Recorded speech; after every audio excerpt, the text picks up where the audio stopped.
बिस्मिल्लाहिर्रहमानिर्रहीम। मुअज़्ज़ज़ नाज़रीन, अस्सलामु अलैकुम। मैं हूं आदिल जहांगीर।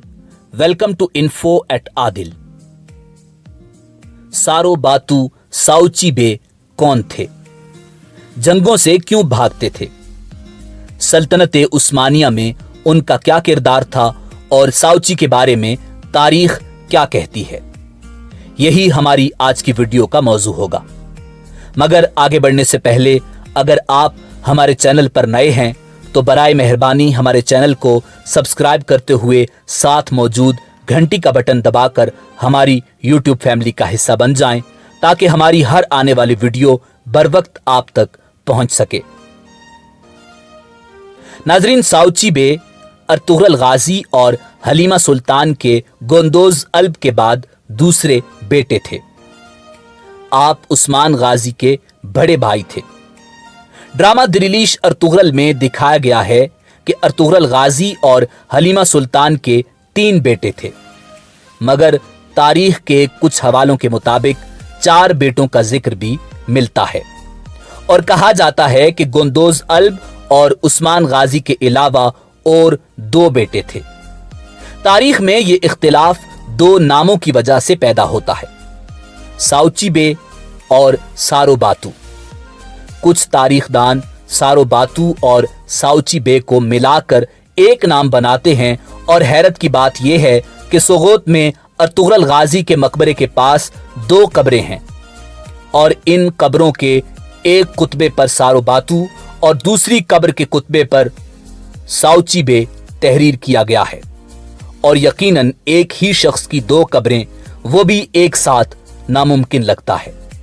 मगर कुछ मौर्रिख सारो बातू साउची बे को एक ही नाम मानते हैं और कुछ मौर्रिखीन के मुताबिक सारो बातू और साउची बे 2 अलग अलग शख्सियात थीं और दोनों अर्तुगरुल गाजी और हलीमा सुल्तान के बेटे थे।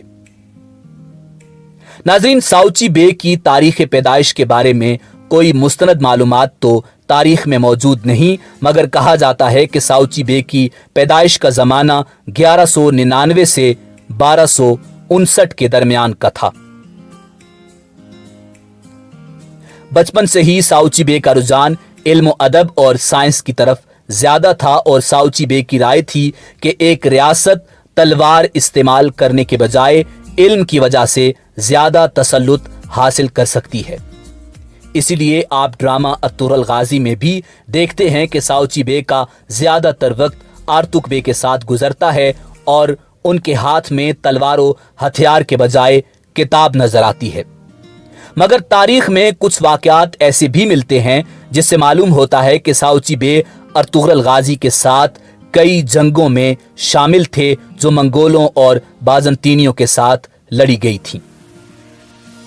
साउची बे ने खिलाफत उस्मानिया के क़याम में ज्यादातर वक्त जंग जदल के बजाय इंतजामी उमूर में दिलचस्पी में गुजारा।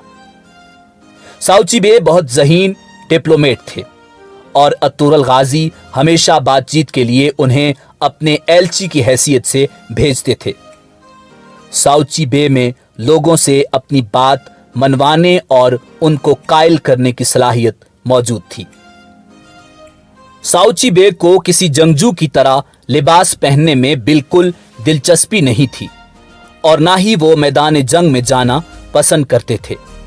इसका मतलब ये नहीं कि वो बुज़दिल थे, बल्कि वो एक अजीम मुफक्किर थे। जंगों में कोई दिलचस्पी न होने के बावजूद शहादत उनका पहले से ही मुकद्दर बन चुकी थी। साउची बे 1287 ईस्वी में बाज़ंतीनी कमांडर कालानोज के हमले के दौरान इकाइज की जंग में शहीद हुए। शहादत के बाद साउची बे आज भी तुर्क लोगों के दिलों में जिंदा हैं।